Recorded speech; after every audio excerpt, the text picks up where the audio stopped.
Kembali di Kompas Siang, Saudara. Uji klinis kandidat vaksin COVID-19 buatan Sinovac Biotech Tiongkok sudah mengantongi izin dari Komite Etik Penelitian Universitas Padjadjaran. Pendaftaran untuk 1.620 relawan peserta uji klinis kini telah dibuka. Dan menurut tim penguji kandidat vaksin, antusiasme masyarakat untuk berpartisipasi dalam uji klinis ini begitu tinggi. Tapi ada sejumlah kriteria yang harus dipenuhi para calon relawan sebelum nantinya bisa menjadi relawan uji klinis vaksin yang akan dipantau kesehatannya selama 6 bulan ke depan. Hanya warga yang berdomisili di Kota Bandung yang diperbolehkan untuk mendaftar guna memudahkan proses pemantauan dan pengawasan.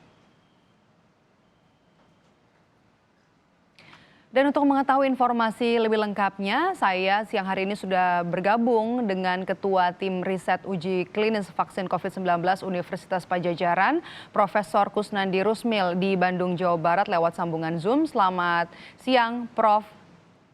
Selamat siang. Sehat, Prof? Sehat. Alhamdulillah. Nah, dari informasi sejauh ini ada 1.620 relawan yang nantinya dibutuhkan untuk uji klinis vaksin COVID-19. Nah, apa saja syarat-syarat yang harus dipenuhi para relawan ini? Yang pertama umur, yaitu 18 sampai 59 tahun. Kemudian badannya harus sehat, yang diperiksa oleh tim uji klinik, ya.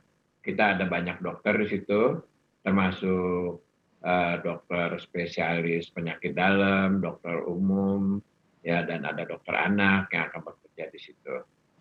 Kemudian dia itu akan di-screening kesehatannya dan mereka sanggup untuk mengikuti sampai selesai, berjanji akan mengikuti sampai selesai. Ya. Nah, dalam waktu pemantauannya itu, mereka sebelum melakukan uji klinis itu diperiksa dulu PCR-nya. Ya, PCR diperiksa, kemudian darah diambil untuk mengetahui kadar zat anti dalam badannya. Kalau PCR-nya positif, zat antinya ada, artinya mereka udah pernah terpapar, itu tidak ikut uji klinis ini. Ya. Nah, kemudian mereka mendapat vaksin selama 2 kali, tiap-tiap diberikan vaksin itu jaraknya 14 hari. Oke. Setelah itu mereka diikuti selama 6 bulan, akan dipantau kesehatannya dan keluhan-keluhannya, ya.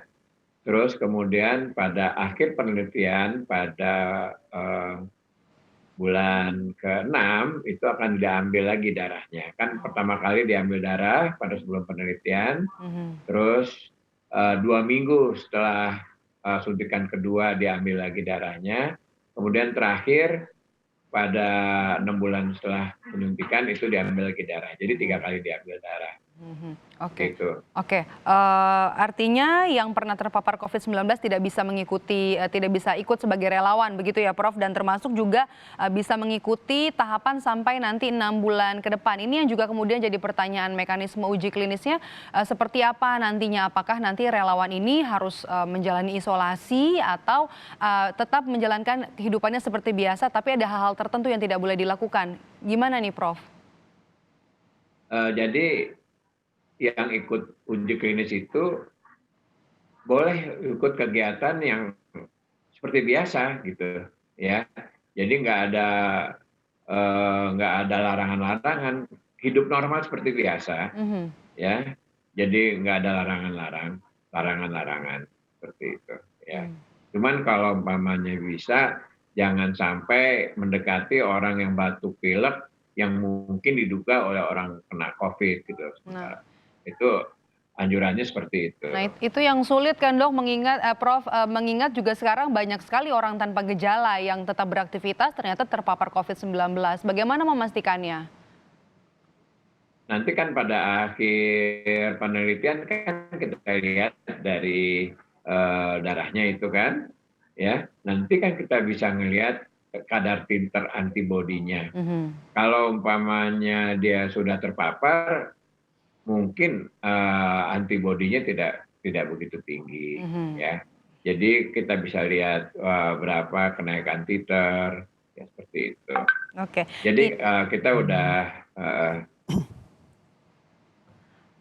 Untuk memudahkan nantinya pengawasan dan juga proses informasinya hanya orang yang domisilinya di Bandung begitu ya Profesor untuk nanti memudahkan. Nah kemudian apabila ada ya, orang Bandung yang saat ini ya, juga menonton ingin berpartisipasi jadi relawan bagaimana caranya Prof? ya mendaftar di 6 tempat penelitian, yaitu di Unpad, di Fakultas Kedokteran, di Jalan Ekman, terus kemudian di Pati Ukur, kemudian di 4 puskesmas, ya Puskesmas Garuda, Sukapakir, Timbeluit, dan Dago. Ya silahkan, ya. Nah pendaftaran peserta itu bisa itu ada nomor teleponnya di Hasan Sadikin, lantai 1, nomor teleponnya 022 023 4471 atau WhatsApp 081 11 221 4235. Nanti yang siapa yang dulu mendaftar itu yang akan dipanggil. Ya. Oke. Karena hanya Sekarang ini dari Puskesmas Garuda ya, itu udah mendaftar 350 orang. 350. Itu orangnya. Iya, dari Puskesmas Garuda. Oke. Artinya minatnya begitu besar ya Prof. Nah kemudian juga ini kan harus masyarakat yang berdomisili di Kota Bandung begitu. Artinya selama 6 bulan ke depan tidak boleh pindah domisili dari lokasi sebelum nanti penelitian selesai. Begitu Prof? Ya boleh aja kalau dia mau ke Cianjur kemana hari-hari biasa sih boleh-boleh aja. Asal tetap jaga jarak, physical distancing, cuci tangan, pakai masker, itu kan syaratnya. Seperti yang kayak orang-orang biasa sekarang ini aja syaratnya. Jadi tanpa ada tambahan-tambahan lagi, ya. Batasan-batasan. Jadi Oke. physical distancing. Seperti itu. Artinya relawan harus tetap menjaga protokol kesehatan. Nah, bagaimana mengukur efisiensi vaksinnya terhadap populasi secara merata di seluruh Indonesia, Prof? Mengingat bisa jadi varian virus SARS-CoV-2 di Bandung berbeda gitu dengan yang ada di Papua. Koreksi kalau saya salah, Prof.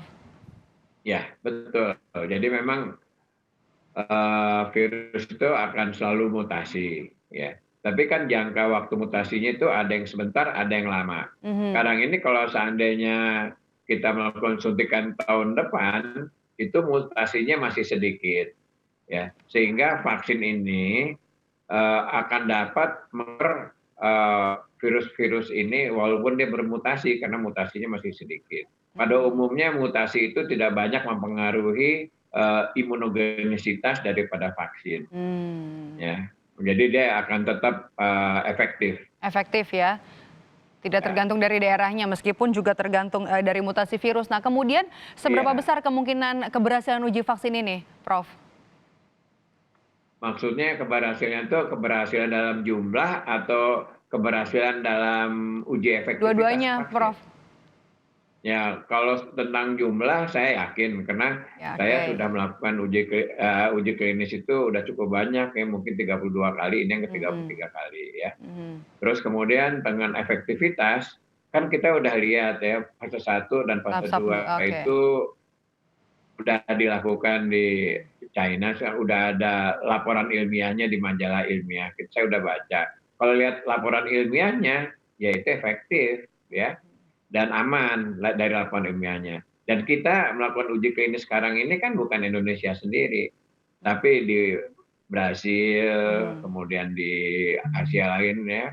Bangladesh, Turki, dan Chile ya? Bangladesh dan Chile. Jadi banyak. Jadi nanti akan di-compare itu semua hasilnya.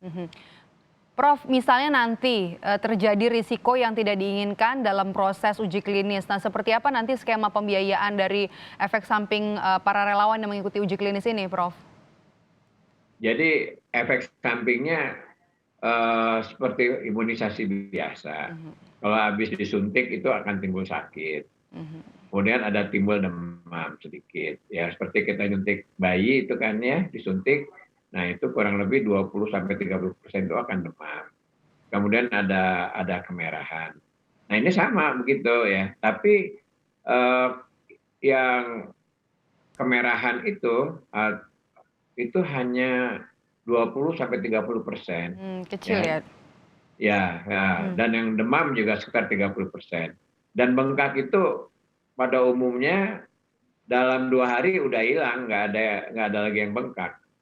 Ya, jadi begitu. Jadi vaksin ini dalam evaluasi mula-mula itu cukup aman. Nanti kita juga akan lihat gitu, 30 menit itu gimana, terus kemudian 2 jam, kemudian 3 hari, kemudian 2 minggu, kemudian 6 bulan, kita ikutin terus kan ada surveillance-nya. Oke. Kita ada banyak dokternya, ada 30 lebih lah dokter umumnya yang akan memantau itu. Artinya apabila nanti ada risiko kesehatan, akan ditanggung siapa biayanya nanti, Prof? Oh, itu mereka semuanya dapat asuransi, Asuransi. ya. Ya, mereka bisa berobat kemanapun, ke rumah sakit manapun. Dan nanti kita akan nanya sama dokter yang merawatnya, kira-kira penyebab sakitnya oleh kena apa. Oke.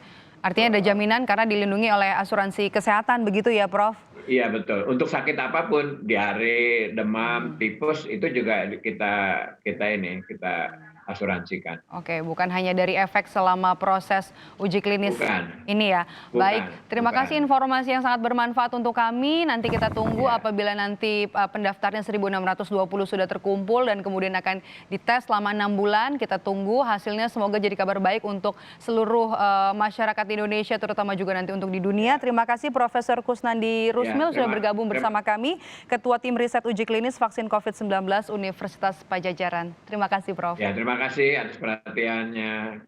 Sehat selalu.